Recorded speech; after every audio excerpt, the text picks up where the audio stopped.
पक्षी माने बंचिथिबा बेले जंदा पिंपुड़ी मानंको खाती सेही पक्षीटी मरीगले जंदा पिंपुड़ी तांको खाती।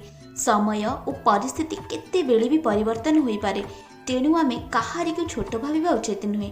निजे जवाब देवा द्वारा मनीष कम अनुताप करिथाए, किंतु समय जो जवाब दिए मनीष ताको पूर्णतार सहित अनुताप करिथाए। विजेता लक्ष्य उपरे ध्यान दियंती, बाधा उपरे नुह। प्रकृति और सौभाग्यर मिलन ही जड़े व्यक्ति सफलता लाभ करिथाए, तेणु निरंतर कठिन परिश्रम कर चलिबा उचित। केवल पाखरे थिले नुहे, जड़े जिते बेले आम पाखर दूरे जाए तार आवश्यकता केते बेसी जना पड़े। स्वप्न देखिबा पाप नुहे, किंतु निजर स्वप्न को भाग्य हाथ में छाड़देवा सबुठारु बड़ पाप होइथाए। निज अनुभव और अभिज्ञता ही जड़े व्यक्ति को विभिन्न पथ देखाई थाए। यार कौनसी मूल्य नहीं जे तुमे कितने धीरे गति रे काम करुछ। जे पर्यंत तुमे अटकी ना से पर्यंत सफलतार लक्ष्य रही।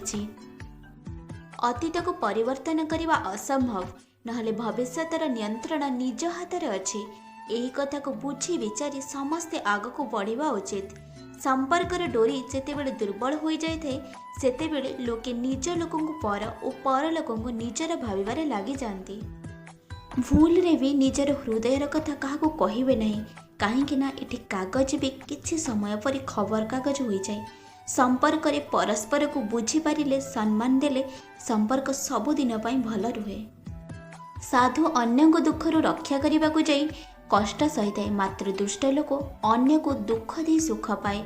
नई जीवा नम्रतार परिचय होता है, किंतु भूल न थई अनावश्यक बारंबार नईबारे निज आत्मसम्मानर हानि होता है।